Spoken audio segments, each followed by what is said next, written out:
Bonjour à toutes et à tous, bienvenue sur Arttop Concept. Dans le dernier tutoriel, nous avons vu comment créer une relation de 1 à plusieurs. Aujourd'hui, nous allons donc voir comment créer une relation entre deux tables de plusieurs à plusieurs.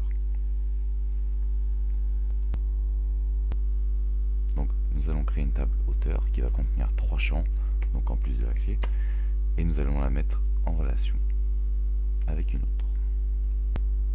Une fois que nous aurons créé la table auteur, nous allons définir une relation entre elle et la table livre. Donc nous allons créer la table auteur. Je clique sur créer, création de table. Dans celle-ci, je vais créer un premier champ ID auteur, qui sera comme type de données numéro auto. Dans la légende, j'indique ID tout simplement. Le deuxième champ sera le nom de l'auteur, donc nom auteur. Dans la légende, j'indique nom. Le troisième champ sera le prénom de l'auteur. Le type est également texte, légende, prénom.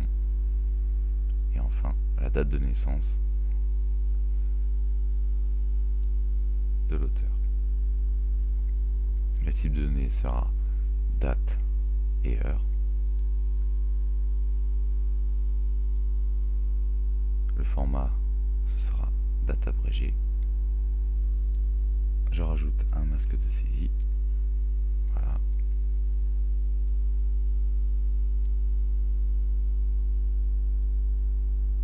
Dans la légende, j'indique date de naissance. Maintenant, j'enregistre la table sous le nom auteur. Un message m'indique qu'aucune clé primaire n'a été définie. Je clique sur oui pour qu'il la définisse automatiquement. On voit que c'est ID auteur qui a été défini.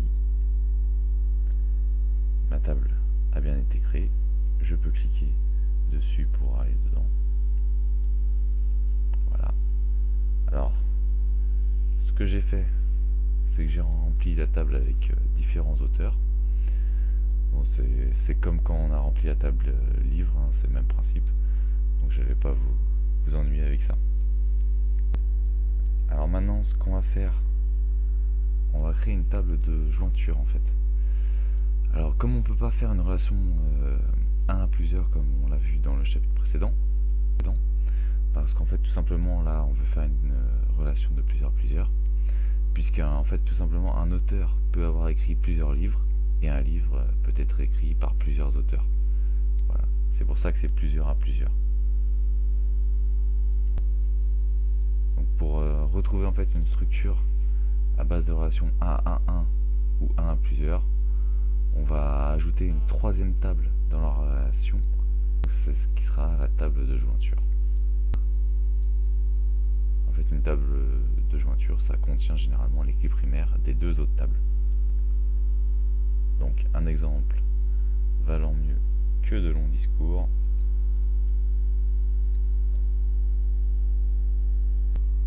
On va aller tout de suite sur créer. On va créer une nouvelle table qui va contenir nos clés primaires. Donc ça sera ID livre. Donc le type donné sera numérique. On va créer un deuxième ID auteur.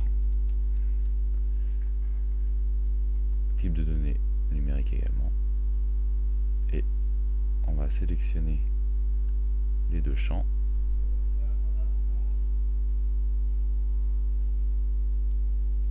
Et leur donner la valeur de clé primaire. Voilà, donc les deux clés sont apparues dans la colonne de gauche. On enregistre la nouvelle table. On va lui donner comme nom jointure livre auteur.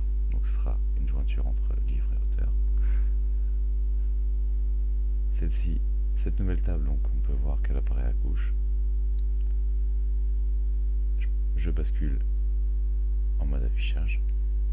Maintenant, créer les relations entre nos tables livre, auteur et jointure livre-auteur. Je vais aller sur outils de base de données, feuille de données, relations. Et donc en fait ce que je vais faire, je clique sur le bouton en haut à gauche, afficher la table. Je sélectionne les deux tables que je souhaite afficher. Je clique sur ajouter, puis fermer. Donc j'organise mes tables ensuite, comme je le veux. Voilà, ça va être plus simple pour pouvoir faire la relation. Maintenant ce que je vais faire, je vais fermer toutes les tables pour pas qu'il y ait de soucis. Voilà. Et sur ma table relation, voilà, je vais dans jointure livre-auteur, je sélectionne ID livre et je le fais glisser jusque sur numéro dans la table livre. Je coche les 3 cases comme lorsque j'ai fait la relation 1 à plusieurs. Je clique sur créer. Je fais de même, je fais glisser ID auteur vers ID auteur. Donc en fait, je fais glisser chaque clé primaire sur une autre. Je coche les 3, je clique sur créer. Et mes relations sont créées. Donc en fait, on vient de créer des relations entre différentes tables avec une table de jointure entre les deux. Voilà, ce tutoriel est maintenant terminé. Je vous remercie de l'avoir suivi.